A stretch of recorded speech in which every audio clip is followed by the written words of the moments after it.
তো আজকে সকালে প্ল্যান হচ্ছে এই যে ধানগুলো দেখতে পাচ্ছেন, এই ধানগুলোকে আমরা বিক্রি করব। তারপরে যেখানে কিছু সার আছে এই সারগুলো এসে জমিতে দিব। তো প্রথমেই আমি ধানগুলোকে বস্তা করব, কারণ ধানগুলোকে বস্তা না করলে কিন্তু বিক্রি করতে পারবো না ঠিক মতো। এখন সময় হচ্ছে 7:34, এটা ভোরবেলা আমরা রেডি করে নিচ্ছিলাম। তো পাখিগুলাকে দেখতে দেখতে আমি খায়রুলের জন্য ওয়েট করতেছিলাম। বন্ধু আমার খায়রুল আসছে, সে আমার অনেক কাজে হেল্প করে এবং খুবই ভালো একজন বন্ধু। ছোটবেলা থেকে একসঙ্গে আমরা পড়াশোনা করি। ও অনার্সে এখন অ্যাকাউন্টিং এ। তো এখন এই যে দেখুন আমরা বস্তা করতেছি।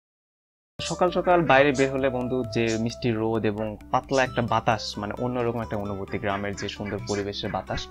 তো এটা দেখতে দেখতে আমরা বেশ হাটে পৌঁছে গেলাম। এই যেটা হচ্ছে ইটাখোলার হাট, আর এই হাটে কিন্তু ধান বা আলু যে সবকিছু আমরা বিক্রি করি। বেশ কিছুক্ষণ আমরা এখানে ওয়েট করলাম, বেশ অনেক লোক দাম কষাকষি করলো, তারপরে একটা জায়গায় শেষে আমরা বিক্রি করে দিলাম।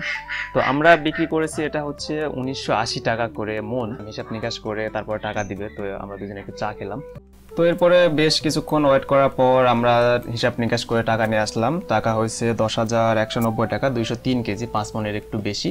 তো আমরা টাকা নিয়ে একটু নাস্তা করতে গেলাম, কারণ প্রায় সকাল 9:30 10টা বেজে গেছে।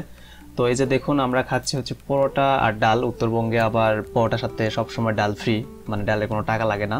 খাওয়া দাওয়া করার পর আমরা এই টাকাটা নিয়ে বাড়িতে আসলাম। বাড়িতে এসে লক্ষ্মী ছেলের মতো টাকাটা বুঝিয়ে দিলাম।